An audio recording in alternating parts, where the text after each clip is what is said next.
Assalamu alaikum everyone. Welcome back to Prime English Academy. This is 𝗘𝗴𝗵𝗺 once again. প্রিয় দর্শক চলেন আজকের ভিডিওতে আমরা দৈনিক কথোপকথনের কয়েকটা ইংরেজি এক্সপ্রেশন শিখে নিই। ফর এক্সাম্পলস, তুমি মনে হয় ইংরেজি চর্চা করছো, তারা মনে হয় ফুটবল খেলছে, তোমার ভাই মনে হয় কলেজে যাচ্ছে। এই ধরনের কথাবার্তাগুলো আমরা কিভাবে ইংরেজিতে বলবো? তুমি মনে হয় ইংরেজি চর্চা করছো, You seem to be practicing English. Again, you seem to be practicing English. তারা মনে হয় কলেজে যাচ্ছে। They seem to be going to college. তোমার ভাই মনে হয় টিভি দেখছে।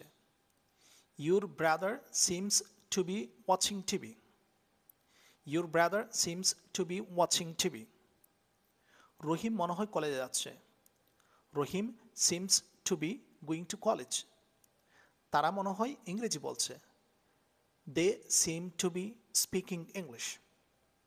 Thank you very much for watching this video. Assalamu alaikum.